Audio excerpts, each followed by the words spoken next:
इन सवात में जो अफसोसनाक वाक़या पेश आया, जिसकी हम सब ने मज़म्मत की और इंतहाई तकलीफ़ दे, इंतहाई अफसोसनाक वाक़या है, लेकिन मैं बड़े अफसोस के साथ कहूँगी कि जहाँ पर पूरी कौम इस वाक़ये पे सोगवार है, सब ने अपने अपने अल्फाज में, अपने अपने अंदाज में इसकी मज़म्मत की और शदीद मज़म्मत की, वहीं पर कुछ ऐसे लोग हैं जो इस वाक़ये को अपनी सोच के मुताबिक, अपने नज़रिए के मुताबिक सियासी रंग देने की कोशिश कर रहे हैं। ये वही शानदाना गुलजार हैं जो चंद दिन पहले कौमी असम्बली में खड़ी होकर बड़ा अंग्रेज़ी ज़बान में तकरीर करके अपनी इल्मियत झाड़ रही थी, जिन्हें PTI का एक सुलझा हुआ, पढ़ा लिखा, तालीम याफ्ता, खूबसूरत चेहरा कहा जाता है। लेकिन अब आप देख लें कि किस तरह ये सवात वाक़ये पर, जिसमें इंतहा पसंदों ने एक जीते जागते इंसान को सिर्फ एक इल्ज़ाम पर जिंदा जला डाला, और क्योंकि ये वाक़या पख्तूनख्वा में पेश आया जहाँ PTI की हुकूमत है, तो मोहतरमा शानदाना गुलजार साहिबा को इस वाक़ये के पीछे भी साजिश नजर आने लगी। प्लांटेड कह रही है इस वाक़ये को, ये पता नहीं अपने होश में थी कि नहीं। बजाय सलमनाक वाक़ये की मज़म्मत करने के मोहतरमा ने हिस्ब रवायत इसे भी साजिश से जोड़ दिया, इसको भी प्लांटेड कह दिया। और ऊपर से देखें कि मजहबी टच के साथ नाउजुबिल्ला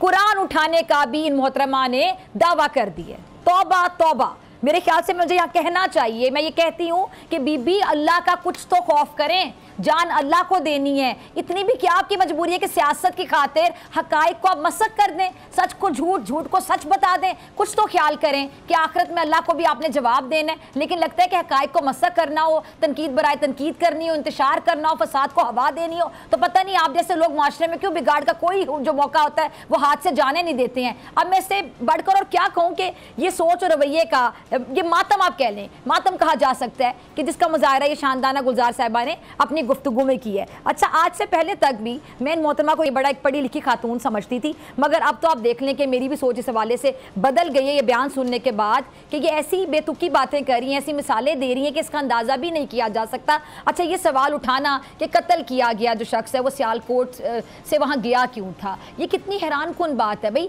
सियाहती इलाकों में आपको पता है कि रोज़ाना की बुनियाद पर सैकड़ों हज़ारों लोग जाते हैं, आ जा रहे होते हैं। क्या उनकी फुफियाँ या उनके खालाओं के घर होते हैं वहाँ पे? जाहिर है वो सियाती इलाकों में जाते हैं, सियाह वहाँ पे सैर करने के लिए जाते हैं। सियाह वहाँ क्यों जाएंगे, ये क्या सवाल है। और मौसूफा ने सवाल ये पूछा, काश मौसूफा ये सवात वाक़ये पर कौमी असम्बली में बहस पर तनकीद करते वक्त ये जड़ा वाले वाक़ये की मिसाल दे रही थी ना, याद करवा रही थी, तो काश ये भी याद कर लेती कि वो निगरान दौर का वाक़या था। लेकिन फिर भी अदलिया और इंतजामिया से लेकर निगरान हुकूमत तक सब ने अपना अपना किरदार अदा किया था। मुकदमात दर्ज हुए थे, रिकॉर्ड मुद्दत में तमाम जो गिरजा घर हैं उनकी तामीरें नो की गई थी, और चीफ जस्टिस काजी फायज़ ईसा साहब ने अपनी अहलिया के साथ जड़ावाला का दौरा भी किया था। याद है आपको शानदाना गुलजार साहिबा? लेकिन आपने जो तासुब की ऐनक पहन रखी है ना, इसमें ये सब आपको नजर नहीं आएगा। मैं जरा पूछना चाहूंगी, अब जरा आप बताएं कि सवात तो PTI का अक्सरियती इलाका है, क्यों किसी PTI रहनुमा ने इस वाक़ये के वक्त जो मुस्बत किरदार एक होना चाहिए था वो अदा करने की कोशिश क्यों नहीं की?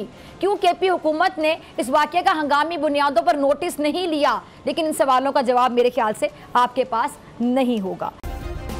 सब्सक्राइब करें और बेल दबाएं ताकि कोई खबर रह न जाए।